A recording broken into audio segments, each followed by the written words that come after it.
A very good morning, all of you. I hope you are back to your seats. So, we'll be starting our first session with Ahmedabad chapter on agile coaching for building high performance teams, which is by Brijesh Shah, is the delivery head of Specs India.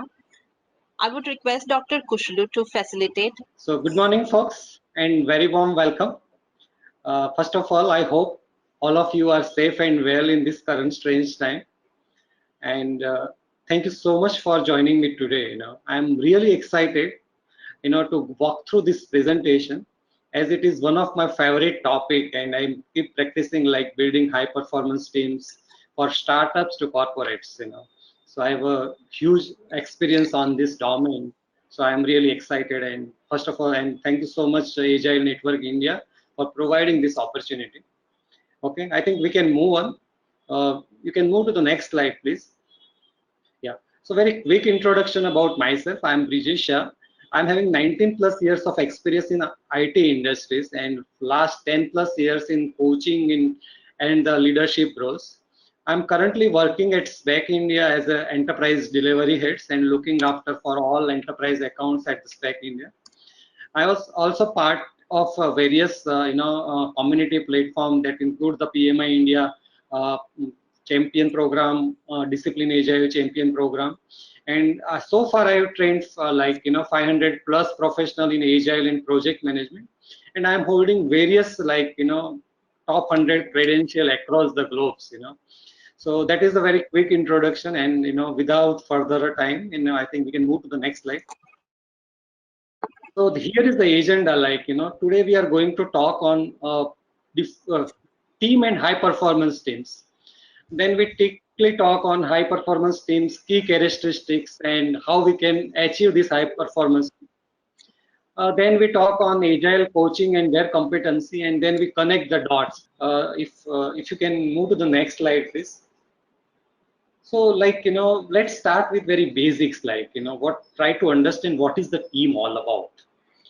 As a very simple layman terms, like team is a group of the people who is having the common goal and common accountability to achieve certain desired outcome. So and usually like members inside the teams are committed to each other and they have the common goal. They are committed to their goal also. Now, if you can think of I want you can imagine now what is the best team have you ever worked? Is it your current work team? Is it your previous work team? Is it your school friends teams, or is it your morning walk groups, or is it your badminton groups? So if you can think of I want you to meditate right away, and you can feel life in which activity you served as a team better, and how we are feeling on that. And if I open one quick poll, and if you can prepare a sensation in just one word, how are you feeling about the teams? So guys, what I am referring it if you can think of what is the best teams have you ever, and if you can think what could be the one word, it is not fine, it is fine you're not sharing, but just write it down in somewhere. What is the one sensation word you can think that you feel about that is a great thing? Okay. So with that consideration, if I talk on the next point, that is talk on high performance teams. So when I talk on a high performance teams, it is also a group of the people with the a shared vision and goal. But common things what we identified in the high performance teams. High performance teams are consistently show high level of collaboration and innovation in their work, and they produce the superior results consistently throughout the tenure. So that is the high performance team. And every organization is a dream, or every individual has a dream is to be part of the high performance teams, because as a humans we want to build ourselves very smart, we look to great in the community. Okay. And good news is the agile community has figured out how to build and then continually improve the high performance teams. So if I give the metaphor the racing car engines. So as a agile community, as a team, we become an expert in creating the great race car engines, and we also have a evolving it to get a more power, more fuel efficiency, and greater speed. So we are very good at the one shop small team size, where we are able to produce the great result and where we want to be doing the great things. But unfortunately, many a times what we have seen is, these great people, like that great engines, we try to put them in an organization tractors, and then we complain as an organization, like, we are not winning the race in this competitive market.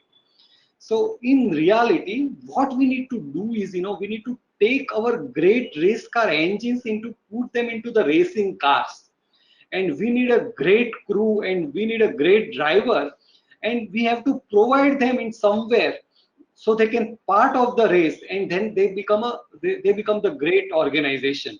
So what is our overall goal here is, we want to build our organization is to the high performance organization.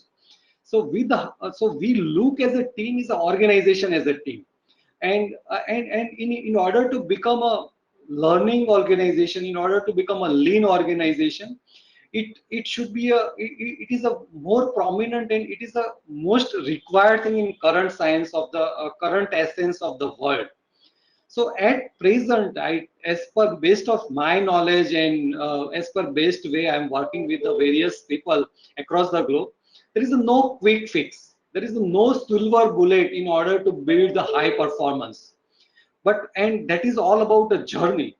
And it required a very much from hard work, commitment, experiment, and most importantly, willingness to improve ourselves. So that is what about the high performance team, and that's what we are looking at.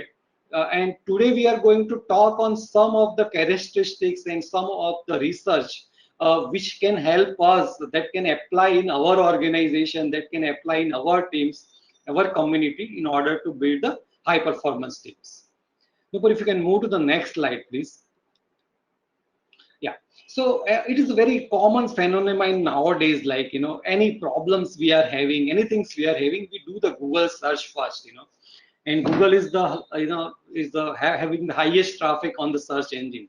Here also, like, Google has done the lots of research on building the high performance teams, and they took the survey from the technology teams, techie peoples, non-techie peoples, and they come up with some of the ideas, like what the high performance team is all about. And if I give a very quick insights, what the Google research says, the whole is always greater than small parts, and that is what the high performance team can deliver. And if I give in my definition as a corporate definition, high performance team who produce the result 1 + 1 = 11. So if you can think of that is the performance of your team, and Google had continued the research on that, and they shared the 4 characteristics we have to build in the organization, we have to build in our team in order to make the high performance teams. And that is not only the Google research, but many other research talking about those 4 criteria. Nupur, if you can move to the next slide, please. So these are the and single most important factor for building the high performance team is the psychological safety. When I talk on a psychological safety, like, as in an organization, we are safe to take a risk, we are safe to take a new things. We can ask somebody, to take a risk, and we can experiment new things, and we can learn new things. And but unfortunately, we cannot ask, like, you try the psychological safety from tomorrow. We cannot ask organization. It's all about a journey, and it is all about the outcome of that journey in order to reach to the psychological safety. If I give us some example, like, which are impacting the organization in big way owing to the lack of the psychological safety. So first example, if I talk on, like, if you talk on any urban COVID hospital, and if I see, like, any nurse observe the, the dose of the patient is high, and she's planning to call a doctor in order to, talk on that things. but she remembered the doctor behavior when she talked the last time. So she compromised with her, and she believes that certain dose is fine. And after all, these patients are the experimental platform for the doctors, and it is not on the anything on criticize, but it is all about the psychological safety individual is facing, not only this platform of the medicines, but anyone when the part of the organization, we are facing some challenge, we are facing psychological security issue, and due to that we are avoid something. If I talk on a very senior executive example, they join the technology field, and they seeing the organization is working on one critical project from last 15 days, and there are some challenges. But even that senior executive have a great reservation from taking the charge on burning projects because he's a new for that organization. So here, as a senior position, also I observe the people are facing this, psychological safety issue, and they are not able to be taking the more prominent ideas and more prominent things. In general, in general, as a human, we all want to look very smart and healthy. And bad news is it is very easy to manage. If we have a fear of look ignorant at any platform, then we don't ask the questions. Very simple. If we have a fear of look incompetent, then we don't admit the new things. Okay, so we say we don't know. And if we have a fear of looks negative, then we don't criticize the status quo. So that's the way. And if we have a fear of looks intrusive, then we don't offer ideas. So that is the psychological safety is the challenge. And I'm sure, I'm sure many of the participants in this platform facing these challenges when it comes to security, psychological safety. But as a leader, as a coach of the organization, we have to build the psychological safety environment, and that is the real issue. But even though in some of the organization, people willing to work, the people willing to experiment new things, and the main point is that organization is able to make the psychological safety is a better job. And Google is the one of the best example, like we can see the way the objective they achieve, and but they highly provide the psychological safety environment inside their organization in order to build the high performance team. Okay, so and what are the key points what we have to do in order to make the psychological safety in organization? I want to share 3 points. We need to frame the work as a learning problem, not any execution problem. If you take any project, try to make it as a learning thing, saying rather than making the executive problem. Second important things I want to talk is acknowledge your fallibility. As a leader, we have to accept our mistakes. We have to accept our failures.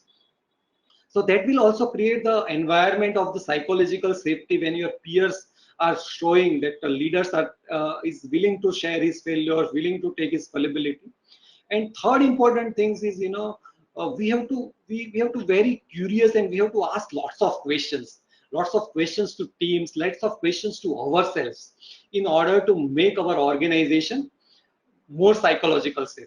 And many a time when I talk on a psychological safety, many a Sorry, time people ask. I'm sorry to interrupt you. I'll miss the second point because there was a network issue at my end. I'm so sorry to disturb. What was the second point?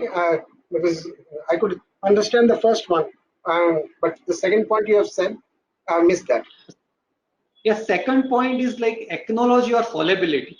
So whenever there is a mistakes, as a leader, we have to present. If you have failed somewhere, you have to present in a group. So we have to make that environment starting from top to bottom. Okay. So my request is here, with the interest of the time, we will allocate last 5 minutes for the question and answer. And if you have some network issue, I think we can talk on a later because we require to cover a lot of things. Okay. So what my point I want to say here is whenever I talk on the psychological safety, many participants ask me many managers are ask me one thing, if we provide a complete psychological safe environment in organization, then how you make the people accountable for doing the work, how to make the people accountable for their jobs, for producing the results, you know but what from my experience is, if you have a problem with the high accountabilities, that create the anxiousness, and that create the level of fears. So people avoid to take a risk, people avoid to take a new experiment, and that will eventually we are not able to build the high performance teams. So what I suggest is, as an organization, we have to work on a zone of the high accountability and high psychology in order to move to the high performance teams. And another most important things, if you are not having any uncertainty, then you don't require to go for a psychological safety. If you are in a business, there you are very safe, you haven't have any uncertainty, you don't then I don't think we require a high performance teams in order to execute those business. But I am sure, I haven't seen any business in the current era that doesn't see the uncertainty, and they don't require high performance teams, and they don't require a learning attitudes. So we did not, first important factors we require to consider is the psychological safety. Second point is, we have to make a dependable environment. So we have to make an environment team members account on one another's. We have to make the team multifunctional teams. So here I'm proposing we should have the T-shaped team size, where each team member have the expertise or one or two things, specialties, but he is willing to work on the other areas. So team is interdependent on each other. They can count on one another in order to make a more bonding, in order to make the high performance inside the teams. Third important factors I want to talk is the structure and clarity. We have to very clear on vision of the teams, what is their roles and responsibility of the people, what is their plan, and how the team work together. So we have to define the working agreements for the teams. Working agreement for team to work internally, and working agreement to work the team externally.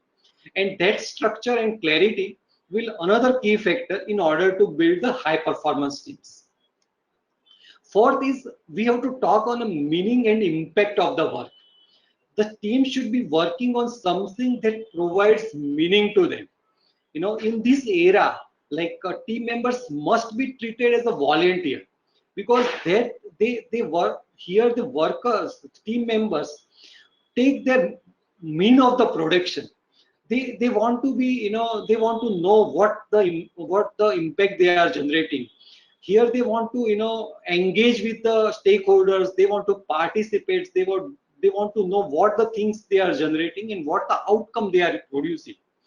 So here the era is not there, like we can order the team around, do this, and we can't become the task manager in this era. We have to work with the team, we have to engage the team in order to go for a high performance teams. So here, if we have any problem, we can't start a conversation, what do we want? We should begin with the conversation with what the other parties want.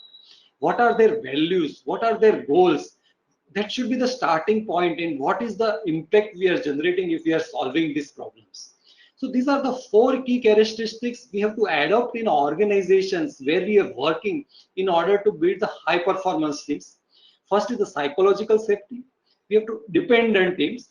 We have to very clarity on the structures, and we have the great transparency inside the team. And the fourth point is the meaning and impact of the work the team members should be knowing.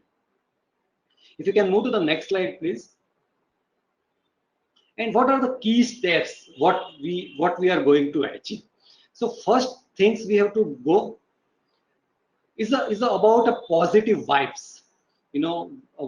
So we have to avoid the non-negativity from the organization, and how it should be start from the leader itself. So your behavior or body language, the words you are choosing, your facial expression, it should be the results which you are looking for, and it should be in positive in all the manners.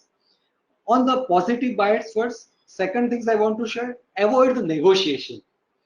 When you start the negotiation with the team members, then you are not achieving the high performance teams. Telling no or negotiate on the first or second conversation, it is not at all a good idea in order to build the high performance teams. Third is the pretend. We have to, we many a times whenever we have some ideas from the team members, what I observed is we knock out the idea based on the judgment. So it is always better, like, to experiment that idea, then conclude on that idea. So first important thing, we have to generate the positivity in the organization. That is the first steps we have to go for a high performance team. Second point is autonomy. We have to provide ability to team to opt in and opt out, and we have to provide the pass protocol also. So if you are on a team meeting, and if every team member has to share their views on that particular point, if one team member point come and he is not ready at that time, that he and she can say that, I am pass, that I don't have a time, I haven't thought on that, and nobody ask and any negative, and it should be not any negativity or inside that, because we trust them, we are doing the right work, and we believe in our team members. So second important, we have to give autonomy to the team members, the way they want to approach. Many a time, like, I have seen, like, if many people are in a meeting, some people are, looking at the emails, or taking some personal call or the official calls. But if you are working on those ideas, you are working on a low performing team. High performance team is a totally engaged team, and even though they want to opt it out, they talk on a all the across the platform. So they don't want to waste anybody time. So they want to opt it out, they will opt it out from the beginning, rather than they are sitting in a team in a meeting and they are wasting their times. So that is the second important. We have to give autonomy to the team members on a greater extent. Third important thing is we have to build the self-awareness inside the teams. So, whenever people check in, they can give what the level they are having. There is in emotional intelligence, we are talking a lot, like, there is a difference between I'm glad, I'm feeling glad. There is a difference between I am angry and I am feeling angry. As a team, they should be self-aware that, they can admit that they are today glad, they are afraid, they are sad. So the check-in is more important, and they should be self-aware about that things. And most important things on the next, John, is they should know about what is their future plans, what is their future superpower, and how they are practicing. If someone is practicing on self-awareness, if someone is practicing on a fun activities, if someone is practicing on any technologies, so they need to tell us in a platform here, and that should be shared with the various all the team members, so other team members can be participate and help in order to achieve that results. So that is the second thing. So third things, they should be self-awareness. The team should be more emotional intelligence. They know what they are feeling. Many a time, I see many people are not aware about what they are doing, and if they are self-aware, then they can able to achieve the next things. Once they have the self connection, we can make a connection with the team members, with the ideas, like, where people are knowing what the new things is practicing, and how we are helping them. Someone is practicing wisdom, someone is practicing yoga, many things they can practice, and that will help to build the culture of the high performance. Another point I want to talk on, investigate. So many a time we have to investigate like personal alignments of the team members. So when they talk with each other, they can came to know, like, this both the people are doing the same sport, they are came from the same colleges, so that will help them to align. So once the team member is aligned, then that will go to the higher level of the high performance team size. So these are the, these all the key steps is, Google has shared in their paper, in their POSTEC projects, what they have done for the various teams. And there are many things we in the market, we are like in agile words, we are talking on self-organization, self-motivated team. But in practice, like, those are the high level of jargon that recently introduced from last 2 decades. but most important things, we have to make the environment of the love. We have some affection inside the team members. If we are able to achieve this inside the teams, then we can see the higher level of the productivity, and we can get the high performance teams. So in a team, you require to practice the positivity, provide the autonomy. Team should be aware about the self-awareness, make a connection within the team, investigate the personal alignments. Then we can have the love inside the team, and we can get the high performance within the team members. Okay, so here we talked a lot about high performance teams, and so far I talked about what is the team. Then we talk on the high performance teams. Key characteristics of the high performance teams is one is the kind of a psychological safety, dependability, transparency, then meaning of work, what they are doing, and how we are achieving this safety is we produce the positive bias, or we give the autonomy. The team should be self-aware, making the connection, investigate, and finally we make the team love, productive, and high-performing team inside. So that is the overall on high-performance teams. And let me spend another 10-15 minutes on a 10 minutes on a agile coaching fronts. Then we can connect the dots, and we can close it out for then if we have a time permit, then we can open for a question and answer.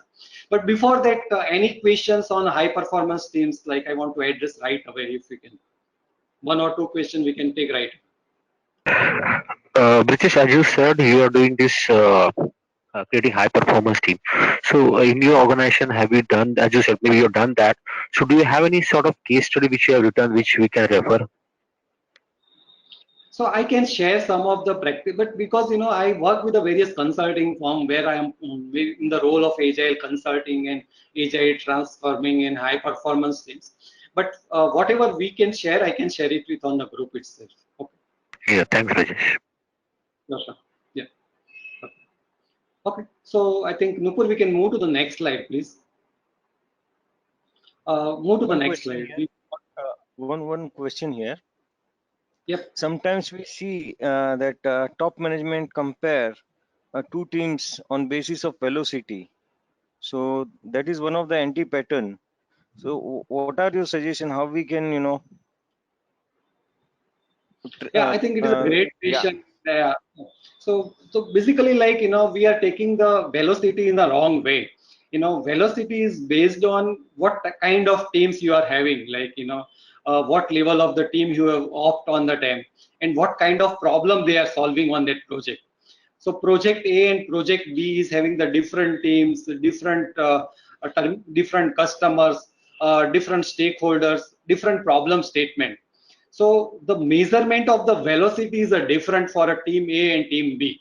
Okay. So it is if I am looking at the problem and I see that is the one story point for me, but the same problem can be looked out and he can say the two story point for that.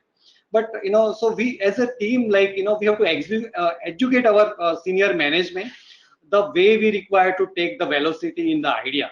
So if there are the lots of misconception on this agile matrices and the way we are talking.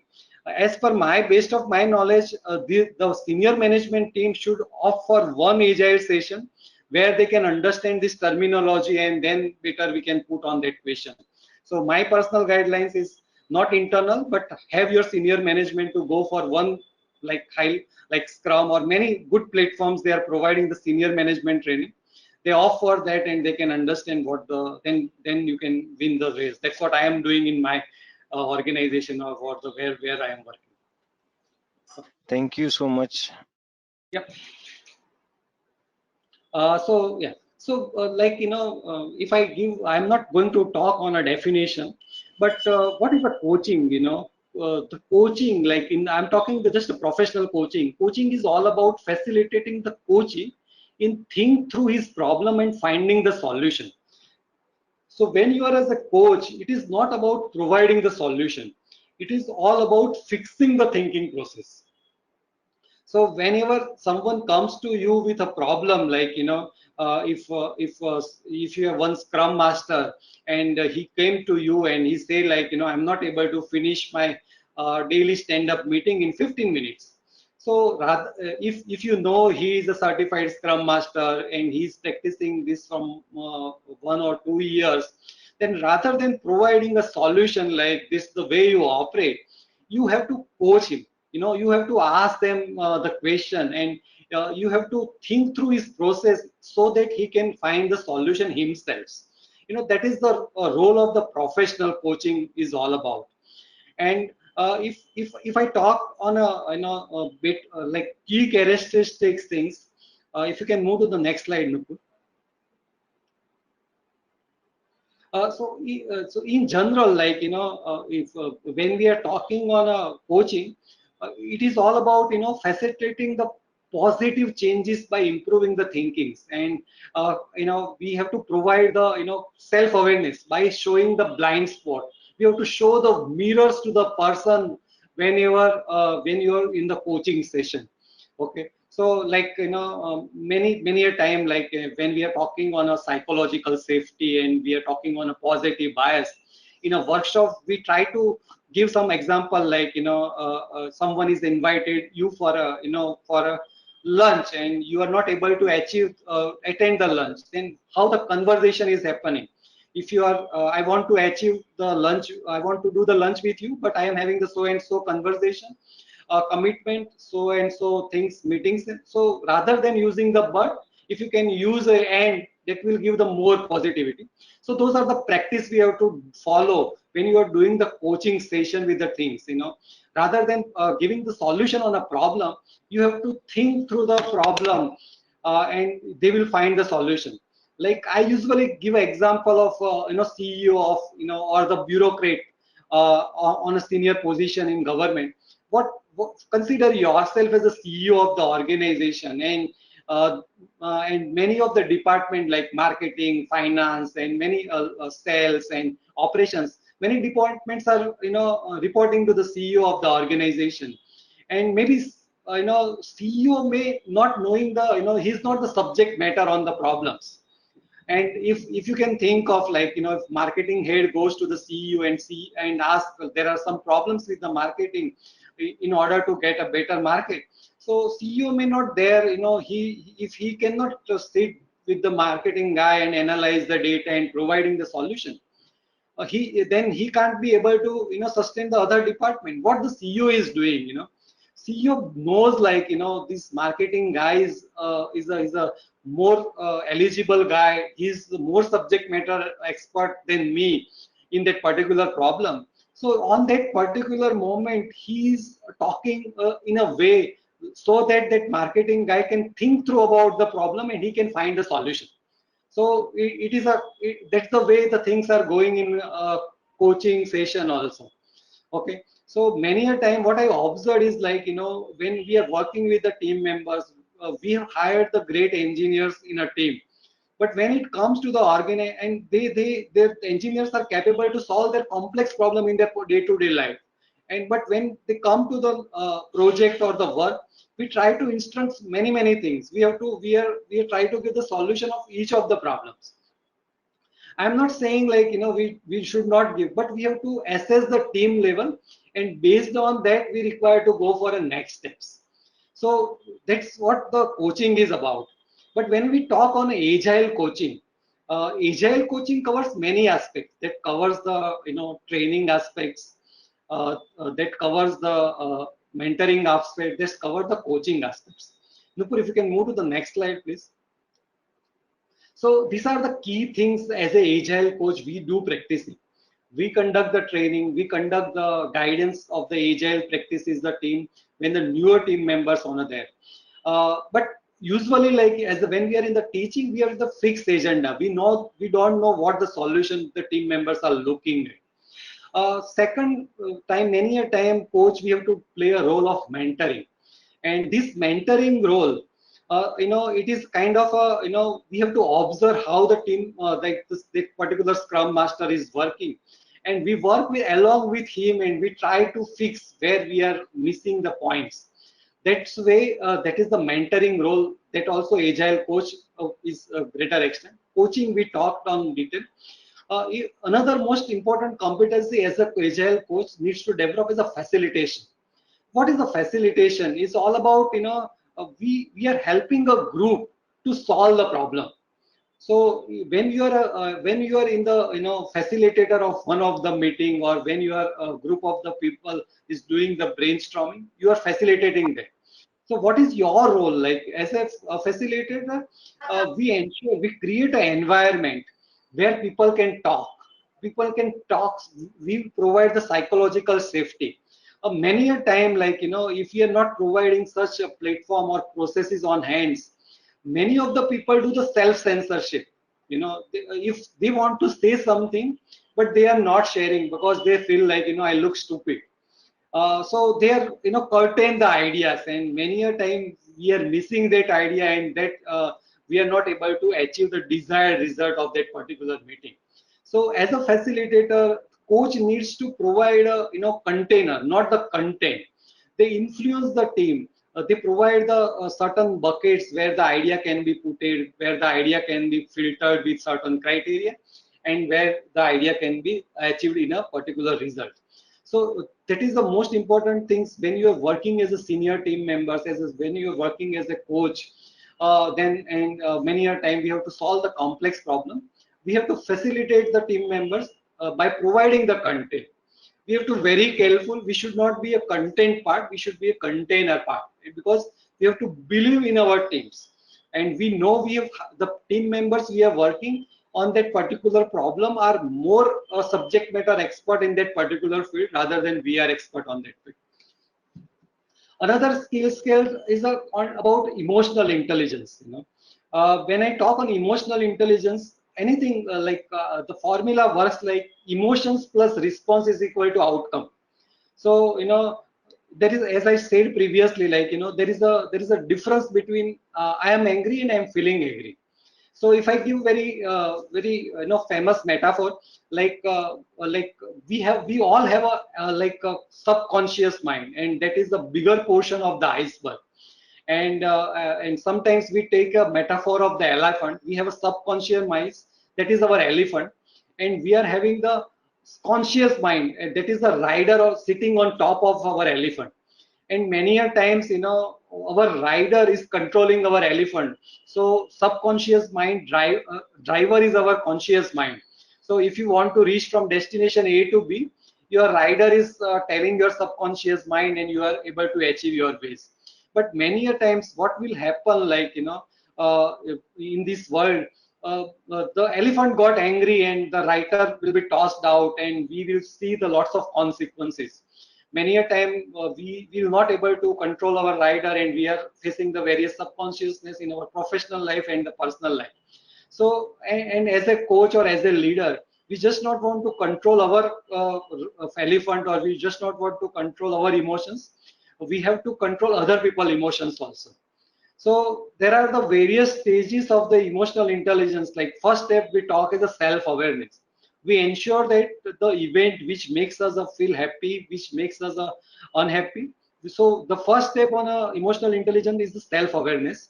Second step is the self-management. If I know I am angry, is there any way I can control my anger and I move to the different zone of that particular moment? Third important factor is the relationship management.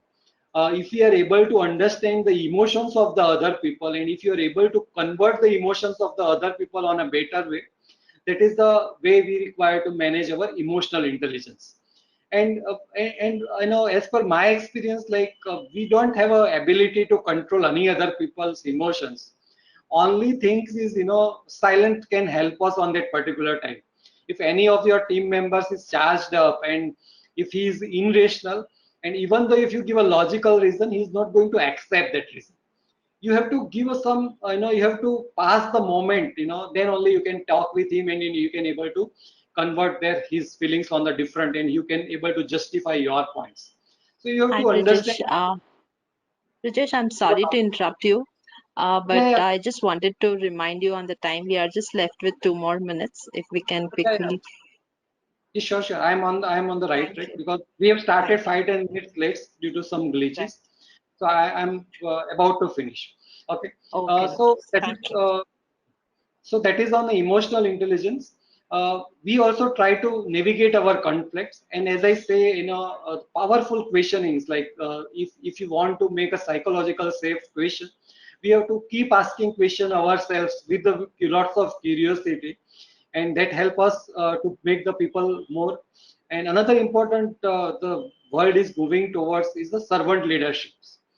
And so as I said, like we are should not be the task manager here. We are there to solve the impediments of the team members, so they can have all the efficiency in order to achieve the next results.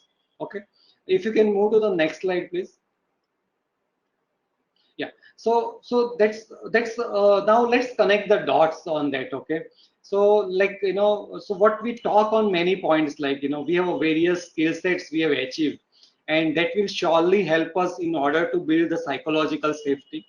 That will by emotional intelligence, by facilitation, by coaching the people, by servantly, by powerful questioning, by navigating the questions, we can create the environment of the psychological safety.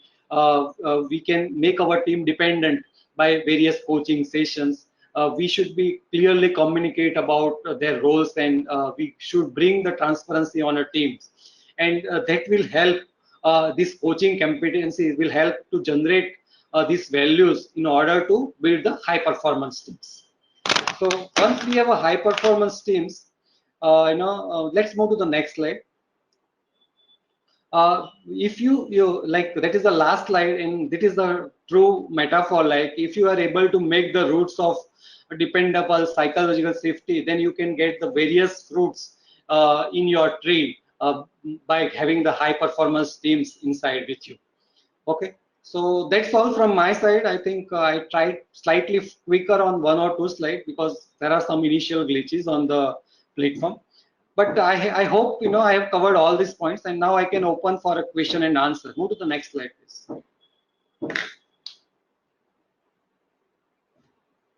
If any question, we have another 2-3 minutes to address. Brijesh, could you please throw light on more powerful questioning? Yeah. So when I say the powerful question, like we should avoid the close-ended questions. We should not ask the team where the question is yes and no. Second thing is we should avoid the why question. Those are the investigate question, and many a times we are getting the answer what we want, rather than we focus on a kind of a what and how question that will help the people to think through and finding the solution. If I continue the example of if Scrum Master is not able to finish the meeting in next 15 minutes, stand-up meeting, then you ask like, what are the challenges are you saying? How you done the daily stand-up in the previous meeting, and that will help that particular person to think through and finding the solutions. Okay. Okay, so powerful question is the key critical skills that every coach should pursue in order to build a high performance team. Okay, that's I think that is. I am. Amazing talk, Brijesh. So nice to see so many participants even join on a Sunday morning, and I think this must be worth their effort. There was a lot of learning for me, and the amazing thing is that you started off with that race car engine being fitted on a tractor. I don't know whether people caught that metaphor, and that was the most amazing metaphor that set the stage right for the talk of today. uh, your experience was highly visible in the discussions that we had, and the point that you made about first improving ourselves. When we talk about asking others to improve, the first question that we should ask is, are we good? Can I improve first? And that is the thing that is lacking in a lot of leaders, that we try to ask our teams to improve without even looking at our fallacies and our failures. So, and this, I guess, Brijesh, has come to you from the experience that you have gained over the years. Another great point that you made about nurse not calling the doctors. I think a lot of failures have happened because the juniors did not have confidence in their seniors, and were not able to reach out to them at the right point of time to take their support. So, and I think everyone will benefit by reading on Project Aristotle. If you want to build good teams, aside from listening to Brijesh, which was very fruitful, people should go out and literally look at the material available for Project Aristotle. So, like, thank you, Brijesh, for enlightening us on a Sunday morning Thank with you this so much. lovely. And before I close off, the one point I want to reiterate is what Brijesh made about velocity comparison. This is a thing that most Scrum management, senior management in organizations where we have Scrum implementation, that they do is compares velocities, and that's the worst thing that they can do. That destroys the value of Agile and of Scrum. So yeah, amazing points that have really come from experience of managing Agile teams, Agile projects, Scrum projects. So thank you, Brijesh, for enlightening us so much.